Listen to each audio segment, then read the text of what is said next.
January 12, 1945. Lieutenant Frank Novak stared across a white field while another Sherman smoldered, flames licking its steel in the snow. It was the third carcass in 7 days. The Germans weren't out shooting his crews, and they weren't outfoxing them with clever maneuvers. They were simply seeing American armor first. Olive drab on a landscape of ice looked like a chalkboard blot on a clean slate. German tanks, smeared with winter whitewash, dissolved into the scenery until they chose to reveal themselves with a shot. In 10 days, Novak's platoon had lost 6 crews, not for lack of courage, but because their machines were too easy to spot. The Army had poured fortunes into armor plating, powertrains, and guns, yet no one had insisted those tanks be camouflaged for snow. That blind spot was costing lives. Novak watched black smoke drift over the drifts and made a choice that risked handcuffs or a handshake. He would take paint. This is how one officer's off-the-books grab for German whitewash turned 15 conspicuous Shermans into stalking ghosts, and why winter camouflage became doctrine because one man refused to die in green. The Battle of the Bulge had ground into its 4th brutal week. What began as a shock German strike on December 16, 1944 had twisted into a slog through the Ardennes, across Belgian and Luxembourg villages half buried under ice. The enemy had split American lines and pushed a dangerous wedge into the Allied front. By January, the Blitz had bled momentum, but the combat did not soften. The weather punished everyone. The thermometer knifed well below 0 Fahrenheit. Powder blanketed roads and rooftops, and visibility swung between miserable and non-existent. Supply convoys crawled and sometimes stalled. Men shook in frozen foxholes. Tank crews discovered a flaw no engineer had bolted down: color. In summer woodlands, olive drab blended nicely. In winter, that same paint broadcasted a position like a lantern. The lesson was as obvious as a footprint in fresh snow and somehow still overlooked. Crews were not dying because they lacked skill. They were dying because their vehicles were wearing the wrong coat. Novak led 3rd Platoon. Baker Company, 3rd Armored Division, 5 Shermans at full strength, with 15 men when no one was in hospital or a chapel. By the 12th, he had buried 6 and sent 4 more south on stretchers, and not one loss came from a duel where the enemy was braver or better trained. The cause was the first glance. Novak, 26, had started as a mechanical engineering student from Ohio, big on problem-solving and careful notation. He enlisted in 1942, survived armor school at Fort Knox near the top not due to swagger, but because he grasped how machines performed and how they failed. In the Ardennes, the failure mode was not a seized transmission or a cracked mantlet. It was a contrast ratio. A green silhouette on white ground is an invitation. The first round to land often decided everything that followed. Novak's mind reduced chaos to inputs and outputs, and the input that mattered was visibility. In European forests, olive drab was a uniform that melted into bark and leaves. On a canvas of snow, it was a death marker. Dark hulks stood out against white horizons, even across long fields. German gunners needed only a second to pick out that shape and decide on range and lead. Their own tanks were not so obliging. The Wehrmacht had absorbed savage lessons on the Eastern Front and carried those lessons west. Winter camouflage was compulsory. Every vehicle operating in snow had whitewash in its kit, water-thinned, quick to dry, easily scrubbed when thaw arrived. It wasn't museum-grade paint, and it wasn't meant to last. It did one thing perfectly: whiten the beast. A white tank in a white world is a rumor until it fires. Novak had seen the pattern so many times the rhythm sickened him. His platoon advanced. Invisible tanks waited. The first indication of contact was a hit that tore open a Sherman. Then a second. By the time an American gun swung and found an outline, German crews had already worked through 2 or 3 shots. Across 9 firefights in a fortnight, Novak's crews spotted the enemy first, just twice. The rest of the time, the opening round came from somewhere they hadn't noticed. Advantage flows to the invisible. On January 10th, the pattern put a knife into Novak's gut. Sergeant Mike Torres, his sharpest crew leader, a Texan who had bounced from North Africa to Normandy and lived to tell jokes about both, moved slowly across a snow-blown field, hatches shut, scanning for trouble. When a Panther loosed a shot from roughly 800 yards, the Sherman never even bruised the paint on that Panther. Torres and his crew died without understanding they were being hunted.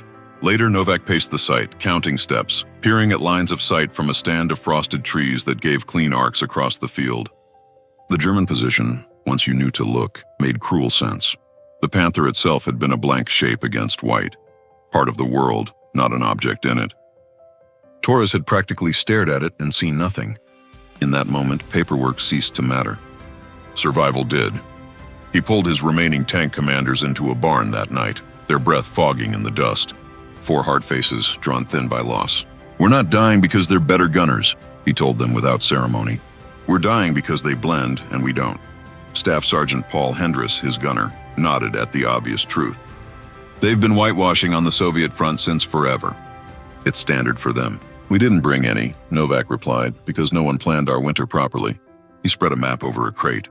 1st Battalion swept a German supply point 2 miles east 3 days ago. Intelligence slapped a hold on it for careful sorting. "That will take weeks." "And what's in there?" a commander asked. "Anything you could list. Bullets, bandages, bread." Novak let the moment hang. "And paint. Buckets of the same whitewash the Germans used to disappear." Silence pressed. Everyone knew what he was proposing. "Captured gear has a process," Hendris said. "There are rules." "Regulations mean nothing if we keep burning," Novak cut in. "I've written too many letters to families this month explaining that men died because their tank shouted, 'Here I am.' I won't write another. Tonight we're borrowing 40 gallons without asking.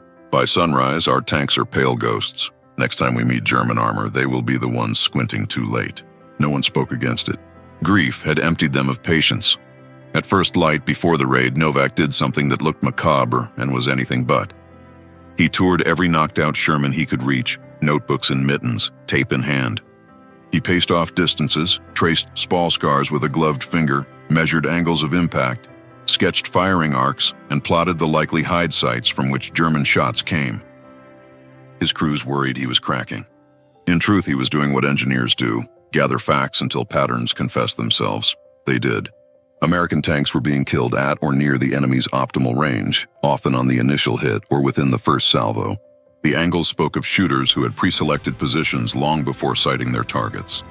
Destroyed German tanks told a different story. Short-range ambushes, side armor chewed, engine decks punched, flanking shots after Americans crept close enough to surprise. Novak reduced it to rough numbers for his own sanity. When Germans shot first, they won something like 4 out of 5 times. When his side fired first, they prevailed at roughly the same rate. The decisive variable was not a caliber, a crew's courage, or a tactic that lived in a manual. It was whether you were seen. Novak visited Captain Raymond Walsh that afternoon, the company commander warming numb fingers over a rattling stove. He laid out the observations, the casualty ledger, and the ugly arithmetic. "We need winter camouflage now, sir." "They have it." "We don't. That gap is killing us."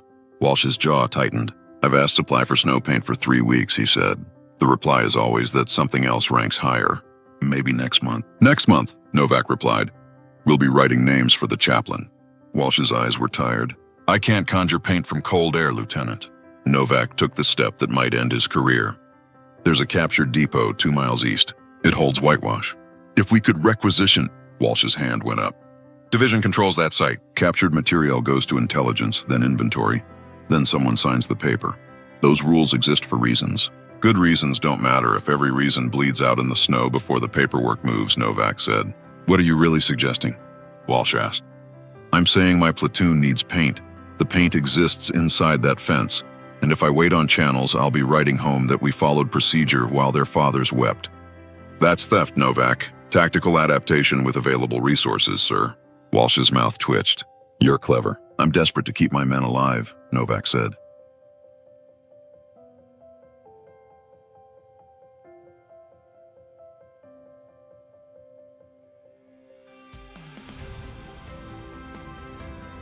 The captain drifted to the window. Outside, olive vehicles sagged under frost like plucked geese on a white table. They made the landscape uglier just by existing. He stood there quietly long enough for the stove to sputter. Then he faced Novak again. "I can't authorize what you're thinking. If you take anything and division notices, I will have to report it. Do you understand me?" "Yes, sir. But I also can't stop you from running a night reconnaissance near that depot. Where that patrol goes, what it finds, and whether it happens to return with detailed knowledge is your tactical call." Novak understood the gift embedded in the warning. Plausible deniability is a bridge officers sometimes build together when the right answer doesn't fit the form. Understood, sir. We'll reconnoiter tonight. See that you do, Walsh said. Dismissed. Novak returned to his people with 8 hours to plan something that would either save them or brand them as thieves. Hendris bent over the map. 2 miles through ground we cleared. Probably quiet. Unless division left a guard. They won't, Novak said. The front eats all the attention. A depot 2 miles behind the line is a sticker on a clipboard. If they did post sentries, then we turn around and we were never there. Lieutenant Jim Parker, practical as a wrench, cut to the problem that mattered. How much do we need? Novak had already done the math. A Sherman presents something like 400 square feet of external surface if you ignore its belly and insides. Whitewash covers around 200 square feet per gallon depending on how thick you slop it. 2 gallons per tank is a safe estimate. 5 tanks puts us at 10 gallons just for us. Then why 40? Parker asked. Because I want Baker Company ghosted if we can manage it, Novak answered. And I want margin for touch-ups and other platoons who catch on. If this works, it needs to spread. Parker let out a soft whistle. That's ambitious, also breathtakingly illegal. It's redistribution of captured resources from the enemy to the mission, Novak said. The Germans bought it for themselves. We beat them, so now it serves us. That's how war trophies and captured ammo end up feeding our guns. The principle is the same. We're just skipping steps that take too long. They packed quiet tools and darker clothes. They left behind anything that clanked. They rolled out after midnight in a truck with the engine cut early, coasting the last stretch, plus 2 jeeps for eyes and ears. Snow muffled boot falls as they slipped into the black skeleton of pine. The captured depot marked on the map sat behind a ribbon of wire with a gate yawning open like a missing tooth. A solitary lantern glowed in a shack. No guards were visible, and footprints near the entrance were hours old, drifted over. The war's front had pulled the living away from this place, leaving only paperwork and pallets. Novak kept his men in pairs with a third watching. Inside, crates were stenciled in Gothic script, everything from bandage rolls to biscuit tins. Against one wall, they found metal pails stamped with German markings, chalk lime whitewash concentrate meant to be thinned with water. He popped one lid and rubbed paste between his fingers. Even in the cold, it smeared quick. Perfect. They loaded can after can onto the truck until the bed groaned. 40 gallons was an estimate. They took a bit more in case the math lied by morning. In minutes, they were ghosting back out, tire tracks already filling with powder. At dawn, when light returned as a silver bruise, they set up an assembly line that would make any quartermaster blush. Water warmed over stoves, mixing sticks whittled from broken crates, brooms and mops scrounged, tarps thrown over ground to catch drips. Novak reminded everyone, speed, coverage, disruption. Don't aim for pretty. Aim to flatten shapes and break edges. Crews slapped on slurries and upward sweeps over glacis plates and mantlets, worked brushes into the turret cheeks, smeared the gun tube and fogged the hull sides in irregular patches. They left a scattering of olive to create a disruptive pattern rather than a solid block. Spare tracks got painted too, along with fuel cans and sandbags lashed to fenders. Netting was dusted white and stretched to distort silhouettes. The cold did them a favor. The wash grabbed and dried quickly, chalk setting like frost. In a few hours, 5 hulks had transformed from dark targets into pale beasts that blurred into snowbanks. The platoon's vehicles looked like they had been carved from the morning. Crews stood back, teeth chattering, and for the first time in days allowed themselves small private smiles. They didn't have to wait long to test the wager. That afternoon, with the sun low and mean, Novak's platoon moved out in a wedge, gaps widened deliberately to avoid telegraphing a line. The radios crackled with terse check-ins. The white-coated Shermans advanced across a field that had killed Torres 2 days earlier. The world looked the same, which made everyone's stomach knot. Halfway across, Hendris hissed contact, muzzle flash near a tree line, then nothing. No round hit. Either the German gunner had misjudged or hadn't yet settled on a target. Novak's eyes traced the tree line, found a shape that might be a stump and might be a turret. He nodded to Parker on the flank. They kept rolling, slow, ghost-like, closing the gap by dozens of yards. Only when they were inside 600 did the first German shot crack into snow where a Sherman had been moments before. Our turn, Novak said. The response was immediate. American guns spoke, one then another, and the whitewash did its quiet work again, erasing precise outlines from the German sight picture. One Panther backed up a yard too late and took a round through the lower plate. Another tried to pivot and ate a hit in the sprocket. The fight flipped. For once, they had fired first, and the math Novak had scribbled in a notebook played out in live steel. Word rippled. Baker Company crews came by to stare at the pale tanks like they were looking at sea creatures. Walsh visited and didn't ask any questions whose answers would force him into a report.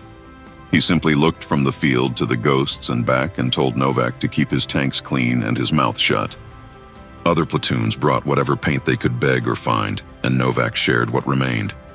Someone found white bed sheets for infantry to drape over shoulders. Others scuffed helmets with snow and chalk.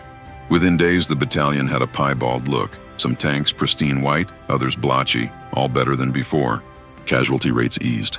Crews who had been walking into ambushes found themselves choosing the first shot, or at least stealing some seconds before they were noticed. The Germans adapted, of course. Experience taught both sides. But the gap had been closed because someone in the line refused to wait for a form to move up a chain. Command eventually noticed that units with winter camouflage were bleeding less and hitting more. By late winter and into the next campaigns, the Army institutionalized the obvious. Depots began issuing white tarps, washable paints, and guidance on how to alter vehicles seasonally. Field manuals updated on the quiet. The lesson didn't need a proclamation with seals on it. It spread as stories that ended with more men going home alive. Ask 10 tankers where the practice took hold, and you'll get a dozen answers, because field innovations sprout in many places at once. But within Baker Company, 3rd Armored, they traced it to the night a lieutenant decided paint was ammunition. Novak never bragged, and Walsh never wrote the details in a logbook. Good officers sometimes conspire with silence. What mattered was the outcome. Tanks that matched the world they fought in, men who were no longer outlined against their own doom, and an army that learned to budget paint alongside bullets when snow fell. There is another lesson tucked into the chalk dust. Armies are giant machines built on process for good reasons. Process keeps food arriving and shells stacked. But combat rewards teams that can pivot at the edge, where responsiveness is life. Novak did not invent camouflage. He simply dragged a necessary fix across a bureaucratic gap with his own hands. He paired it with data, not just impulse. Distances paced, angles measured, outcomes tracked. That combination, evidence plus audacity, changes practices faster than memos. In white fields near shattered hedgerows, a $2 mop and a stolen bucket could shift the odds as surely as an expensive gun. It is hard to imagine a clearer demonstration that small, practical adaptations can produce strategic consequences when they scale across units. If stories like this, plain-spoken, unglamorous fixes that reshaped World War II, interest you, subscribe and stay with us. Textbooks often miss the fieldcraft that kept crews alive and turned chaotic problems into solvable ones. We'll keep unearthing the choices made in barns and snowfields and depots by officers and sergeants who married common sense to courage. They may not have their names engraved on granite, but their fingerprints are on the tactics that endured. In this case, it was whitewash. Tomorrow it might be a trick with track tension, a better way to stow shells, or a small change in formation that breaks an ambush. Warfare is won as much by humble insights as by grand plans. Novak's act was simple. Match your machine to the environment or the environment will kill you. He refused to keep dying in olive drab. That refusal saved men and rewrote winter doctrine in paint. They dropped the fiction of waiting for signatures. Paper permission would arrive too late, if ever. Parker, we've buried 6 crews in 10 days. Not for lack of courage, but because our tanks glow against snow. If paint cures that and we sit on our hands, we're fools. No one tried to argue with survival logic. They prepped through the afternoon with quiet urgency. 2 covered trucks to conceal cargo. 8 hand-picked men, enough to shift heavy cans fast, not enough to look like a moving warehouse. Weapons slung but out of sight, and most critical, a plausible pretext. Night reconnaissance to verify security and examine captured materiel, Novak rehearsed. A truthful sentence stripped of its dangerous subtext. As darkness sealed the fields, he gathered volunteers under a dim lantern and spoke in clipped lines. In, load paint. Out, no noise. If we see brass, we vanish. If anything goes wrong, blame lands on me. Clear? Heads nodded, jaws set. At 2100, they rolled. The lead truck crawled east on rutted, powder-choked roads. Novak watched fence lines, hedgerows, and the pale scars of past firefights flicker by like a grim scrapbook. 2 miles is nothing at noon and forever at night. Burned-out hulks slouched in ditches, German steel frozen into grotesque silhouettes. Now and then, they passed hard shapes in the snow that used to be men. Drifts blanketed landmarks, muting everything into a level sheet of white that warped depth and made bearings tricky. The depot, when it emerged, looked abandoned. 3 battered warehouses slumped near a crossroads, roofs scabbed with ice, doors hanging straight. No sentries in sight, no glow of stoves, no cigarette embers, just cold buildings and colder air. Novak signaled a halt at 100 yards, raised binoculars, waited for the slightest movement. Nothing. Either division never posted guards or posted them, and they decided warmth trumped vigilance. "Bricks, Parker, take 4. Find paint. We hold here and watch," he whispered. They moved with deliberate haste, snow squeaking under boots despite their best attempts at silence. The warehouse doors yielded without a fight. No new padlocks, no seals. Inside smelled of oil, damp canvas, and sharp antiseptic. Captured stock lay in tidy chaos. Crates of rations, belt-linked ammunition, medic satchels with red crosses chalked, each pile tagged with hasty inventory notes. In the third building, success lined the north wall, dozens of 5-gallon tins stamped with Gothic letters, their lids marked by greasy white handprints. Whitewash, exactly what the enemy slathered on armor to vanish in winter. Parker levered a lid, dipped a finger into the paste, and rubbed it between thumb and forefinger. It dragged like cream of lime, faintly caustic, water-thinnable, quick to cure. The field solution their manuals described. "This is it," he murmured. Rick scanned rows. 80 cans, give or take. "We need 40. Parker shrugged. "Take 50. Leave the rest so the accountants have something to count." They built a human chain, moving tins from shadow to truck bed, passing weight hand to hand with a rhythm that felt like purpose. The work went smoother than expected. In under 20 minutes, the tarped trucks hid 50 heavy containers, lashed and cushioned against rattles. Then fate sent a test. Headlights jittered along the access road. A Jeep. Novak saw the silhouette and knew the type before it braked. Military police, division's roaming conscience. "Mount up, but act like we belong," he said, smoothing his voice to Officer Calm. The Jeep stopped 10 yards off. 2 MPs climbed out, fingers loose near holsters. The sergeant came forward, breath fogging. "Lieutenant, this site is restricted." "Your mission?" Novak met his gaze. "3rd Platoon, Baker, night recon, checking security, assessing captured equipment condition." The MP squinted, eyeing the tarps. "What's under those covers?" "The cliff edge. A lie risk discovery. The full truth guaranteed cuffs." Novak threaded the narrow path between. "Enemy captures were relocating to our company's supply point," he said, honest except for the missing signature. "I need to confirm cargo," the sergeant replied, duty and doubt wrestling in his tone. If he lifted a tarp and saw a mountain of whitewash, he'd make a radio call. Radios would birth officers. Officers would confiscate the lifeline and deliver charges. Novak gambled the only currency that matters in war. Urgency. "Sergeant, 15 of my men are riding green coffins because German armor sees us first." "That paint might keep them alive by morning. You can inventory now and write a perfect report while we dig graves. Or you can let us go, carry my note, and see if those men eat breakfast." He tore a page from his notebook and scrawled, "3rd Platoon, Baker Co. Appropriated 50 containers of German winter camouflage for immediate tactical employment. Signed, Lieutenant Frank Novak." The MP read it twice, weighed rules against memory, and pocketed the paper. "Get out of my sector, Lieutenant. Next time, pick a depot I don't visit." They slid away, no one speaking on the ride back. The truck engines hummed like they were afraid to be overheard by consequences. If division hunted them, there would be footprints, witnesses, and written proof.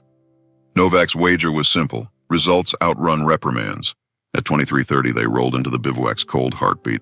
Unloading went in reverse order, stacked metal drums arranged near Novak's command tank like a snow-white battery. "How do we apply?" someone asked, already opening lids. Rix skimmed the German instructions with a frown. "Thin with water. Brush or spray. Dries in half an hour." Novak shook his head. "We don't have half hours. We need coverage before dawn. Double up mixture if needed and pray the cold cures fast." They shook awake every available hand. 20 men for 5 tanks, moving by moonlight and hooded lamps. Paint slopped into buckets, snow shoveled in as water. Brooms, rags, mops, even gloved hands became tools. The work bit fingers and stiffened wrists, but white crept over green in relentless strokes. The cold helped more than it hurt. The slurry grabbed metal, flashed to a chalky crust, and let them layer without waiting long. They broke shapes with uneven patches rather than painting solid slabs. Over mantlet curves, along turret cheeks, across glacis plates and hull sides, leaving ripples of olive to fracture outlines. Spare tracks, cans, and tarps got dusted too. Netting went up, whitened to distort familiar silhouettes. At around 0300, Captain Walsh appeared, coat frosted, eyes measuring. He circled a half-finished tank, running a gloved knuckle across the drying coat. "Lieutenant, one question," he said softly. "Did you use the proper requisition route?" "No, sir." "Did you steal the paint?" "I appropriated captured material for immediate tactical necessity." Walsh's mouth twitched. "That's a lawyer's shrug and a tanker's mouth." He glanced toward the road. "Division already knows. An MP sergeant filed a report 20 minutes ago. You may face a storm." Novak nodded. "Understood." Walsh took a breath. "Then do it right. Paint every tank." All 15. By daybreak, every Sherman and Baker wore a rough winter skin. The finish wasn't pretty, yet the effect was startling. Hulks that had screamed their location yesterday now seemed to dissolve until you were far too close.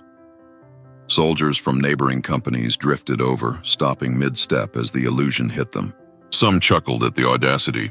Others stared and took mental notes. Gossip traveled faster than memos. "Baker rolled themselves in German whitewash," someone said. At 0800, battalion-ears twitched. At 0830, Major Edward Collins arrived, jeep slewing sideways on icy ruts, jaw set like a judge walking to a bench. "Captain, Lieutenant," he said, gaze sweeping the pale line.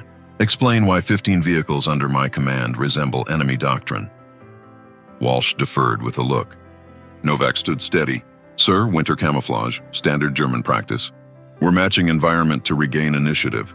Collins paced around a tank. "You mean you stole paint and bypassed inventory?" "Yes, sir." "That's fair. Do you grasp the violations?" "Yes, sir." "I also intend to bring my men back alive." Silence stretched. Crews watched from turrets and track guards. Collins pointed toward snow-choked hills. "These tanks patrol Sector 7 at 1400. You'll lead. We've taken hits there all week. If this trick works, we'll discuss your sins later. If it fails, expect charges by sundown. Clear?" "Clear, sir." The major left in a spray of slush. Walsh drifted closer. "You wagered a career on paint," he murmured. Novak's reply came without heat. "I staked 15 crews on being unseen. Careers can recover. Coffins don't." Just before noon, other company commanders began appearing, measuring with eyes and questions. "How thin did you mix? How many gallons per tank? How long to dry? How'd you handle the gun tube?" The idea was already escaping its barn, running loose across the battalion. Parker tugged Novak aside. "Division's phones are hot. 6 other platoons want whitewash. Supply says it doesn't exist in our catalog. Someone on the net mentioned Baker found some." Novak's jaw set. "Let them ask after we prove the point." At 1400, the white Shermans rolled out, planing over frozen ruts toward the wide open valley where American patrols had bled. Hills on both sides hid the usual surprises. They advanced slow, turrets whispering, crews scanning without chatter. From a distance, their tanks were not tanks, just odd pale shapes in a pale world. At 1430, Ricks murmured, "Movement." 2 o'clock. Novak trained binoculars and caught the squarish ghost of a Panzer IV edging along a tree line 800 yards off. Itself whitewashed, hunting shadows that weren't there. The enemy crew swept the valley for green silhouettes and dismissed the white ones as drifts. "Hold," Novak said. They crept forward. 600, 5, 4. The Panzers still searched the wrong mental picture. 300, fire! 5 guns answered in one iron heartbeat. The German tank bucked, then bloomed orange, ammunition cooking hard. Other crews called in similar kills, closing with targets that never adjusted. The invisible had become the ambusher. Hours later, radios buzzed with disbelief, turned into doctrine. 2 dawns later, the enemy pushed back with weight. 15 tanks, infantry in half-tracks, formation neat and confident. Intelligence flagged the thrust toward that same valley. Battalions slotted Baker into hull-down positions behind whitening ridges. Guns laid, crews quiet. Major Collins set up on high ground with 2 division colonels, binocular glass flashing icily. The German line rolled, scanning empty snow and seeing exactly what the landscape wanted them to see. Nothing. "Wait," Novak told the net, heartbeat steady. 800 yards, 7, 6. The column kept methodically scanning for dark blocks against white, ghosts hunting ghosts and missing the living. At 400, his voice went out across the company. "All units fire." 15 muzzles split the air at once. Lead Panther, 3 hits and a turret torn free. 2 Pisafis died where they sat. Others bumped into each other as drivers jammed reverse and commanders shouted into blank space. Infantry broke, scattering away from gun lines they couldn't map. It was over quickly.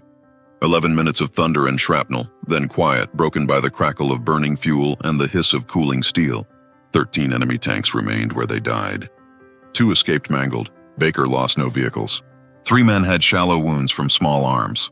Collins lowered his binoculars. One colonel beside him exhaled. "I've never watched a fight tilt that hard that fast," he said. "Nor I," Collins answered, voice flat with surprise. They drove down through drifting smoke. Novak climbed from his turret when the group arrived, crisp and respectful, under a sky that suddenly felt lighter. "Lieutenant," the senior colonel said evenly, "you appropriated enemy paint, bypassed paperwork, and repainted 15 tanks without permission. Yes?" "Sir." "You also executed an adaptation that erased an armored column with 0 friendly losses." Novak held his tongue. The colonel studied the valley, then the ghost white hull next to him. "Visibility is life. Your stunt just proved it. Supply says the depot you raided held 80 cans. The colonel continued. "You took 50. 30 remain, sir. Not anymore." Word spread. 6 other units emptied it by dawn. You solved a tactical emergency and created a supply crisis. Novak met that without flinching. "Sir, every captured site on this front likely has whitewash. When we seize depots, prioritize paint with fuel and shells. If the Americans can't procure fast, the Germans already manufactured what we need." The colonel nodded slowly. "Practical. I'll push it up." His eyes narrowed. "Your process violations were blatant, but results speak loudest." He clipped each word. "No charges. Treat this as an official warning and an unofficial lesson. Don't do it again unless you have to." "Understood, sir." The staff cars left. Rick slid down from the turret and stood beside Novak, eyes shining the way they do when fear finally exhales. "We won without funerals," he said. "We won because we became hard to see," Novak replied. "Same equation as before, reversed. The flood ran faster than paperwork." By morning, tank commanders across multiple divisions were asking for winter camouflage. Some filled out neat requisitions that would die in baskets. Others simply visited any captured cache within reach and took what they needed before the next unit arrived. Supply officers, blindsided by a commodity absent from ledgers, sent urgent notes upward. "Crews require snow paint. The enemy uses it. Immediate procurement recommended." The institutional answer arrived slowly, encumbered by catalogs, specifications, contracts, lead times. Best guess, 6 weeks. 6 weeks meant more widows. Crews improvised instead. They mixed lime with water, shaved chalk into buckets, stirred in white pigments from medical stores or farm sheds, sprayed with field compressors or slapped on with mops. Some draped sheets in canvas, dusted helmets with chalk, blurred barrels with rags. Coverage varied. Effectiveness did not. Tanks that merged with the world lived longer. Tanks that declared themselves died. The principle was cruelly simple. Baker's numbers told the same story. Through January into February, the white Shermans delivered steadier first shots and cleaner disengagements. The enemy gradually tightened its own discipline, applying winter schemes wherever possible and adjusting lookout habits. But the yawning gap had closed. Baker's casualty rate dropped by roughly 70%. For 4 weeks, not a single tank fell to enemy guns. Other units reported similar swings as they adapted. Major Collins summoned Novak to battalion. "Division wants your account," he said. "Write everything. Mix ratios, coverage tricks, weather effects, radio procedures tied to camouflage, first detection distances, outcomes. Be precise." "Yes, sir." "May I ask who requested it?" "Schaeff is revising cold weather doctrine. Your illegal paint job is marching toward official policy." Novak wrote 12 pages. Technical notes.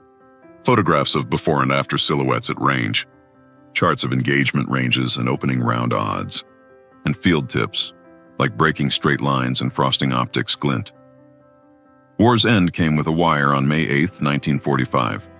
Novak was in Germany, the tanks stinking of oil and cold mud when cheers erupted like relief had a sound. Spring washed snow from roads and whitewash weathered off under rain and brushes. The lesson did not. The Army honorably discharged him in September. No ribbon for repainting, no ceremony for bypassing a system to keep people alive. He went home with a duffel and a train ticket to Ohio, picked up his interrupted engineering studies, and turned wrenches into a career, automotive coatings in Detroit. 3 decades of pigments, binders, adhesion problems, spending his life improving how things stick to steel. He rarely told war stories. If asked, he'd shrug and say he drove tanks and was lucky enough to return. After he died in 1982, his family found a curled photograph from January 1945, 15 pale Shermans in formation, so blended into their backdrop you had to squint to count them. On the reverse, someone had written, "Baker Coar's the invisible platoon." By Korea, the obvious had been formalized. Tanks rolled from depots with removable winter panels and kits meant to be slapped on quickly as seasons shifted. Manuals taught troops to smash silhouettes, train eyes to hunt movement rather than color, and carry washable paints as consumables, not afterthoughts. Doctrine began treating visibility like ammunition. Plan for it, resupply it, brief it. Official texts credited field adaptations during the Ardennes, without naming individuals. No footnote for the night 2 trucks trundled to an unguarded warehouse. No line for the MP sergeant who let a desperate lieutenant pass. Innovation turned into procedure without a storyteller, which is often how militaries evolve. Messy beginnings laundered into clean paragraphs. What had been a handful of purloined cans triggered a quiet revolution that touched thousands of vehicles and tens of thousands of soldiers. A theft that could have ended in handcuffs ended by changing what color war machines wore in winter, and therefore, who lived to see spring. The moral isn't romantic, it's practical. Armies run on rules to prevent chaos, yet combat rewards judgment at the edge, where lives depend on speed and fit. Novak didn't invent camouflage or write a theory of concealment. He did something harder in the moment, recognized a deadly variable, gathered data to prove it mattered, and then acted before permission arrived. He paired guts with measurements, paced distances, logged impacts, tallied engagements. So the story wasn't just a hunch, but a case. That's why it traveled. Paint and mops were weapons because they altered the opening seconds of a fight, and those seconds usually decide outcomes. Germans had learned on the Eastern Front. Americans learned in the Ardennes. Both paid in blood until someone forced the lesson into practice. Invisible tanks won. It was never mystique, only physics and contrast and the human eye's blind spots, turned into standard procedure by a lieutenant who refused to let paperwork be the last thing a soldier saw.